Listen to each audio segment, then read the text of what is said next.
বাংলাদেশের মাটি ও মানুষের নেত্রী, আফসীন নেত্রী, সাবেক 3বারের প্রধানমন্ত্রী বেগম খালেদা জিয়া ইন্তেকাল করেছেন। ইন্না লিল্লাহি ওয়া ইন্না ইলাইহি রাজিউন। মহান রাব্বুল আলামিন আমাদের সকলের দোয়া ওনাকে জান্নাত নসিব দান করক, আমিন। মহান রাব্বুল আলামিন আমাদের সকলকে, ওনার ফ্যামিলির সবাইকে ধৈর্য ধরার সে তৌফিক দান করক, আমিন।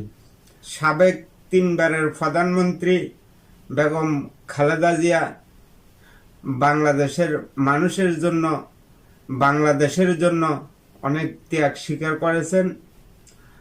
আমরা সকলে ওনার জন্য দোয়া করব, আল্লাহ তাআলা যেন ওনাকে জান্নাত নসিব দান করে, ওনার জীবনের সমস্ত গুনাহ মাফ করে, ওনাকে আল্লাহ তাআলা যেন জান্নাত দান করে।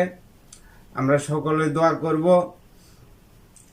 বিগত স্বৈরাচার সরকারের আমলে সাবেক 3বারের প্রধানমন্ত্রী বেগম খালেদা জিয়ার উপরে শারীরিক মানসিক নির্যাতন করার কারণে উনি হাসপাতালে ইন্তেকাল করেছেন। মহান রাব্বুল আলামিনের কাছে আমরা সকলে দোয়া করব, মহান রাব্বুল আলামিন যেন আমাদের দেশ মাতা, আফসীন নেত্রী, সাবেক 3বারের প্রধানমন্ত্রী বেগম খালেদা জিয়াকে জান্নাত নসিব দান করে।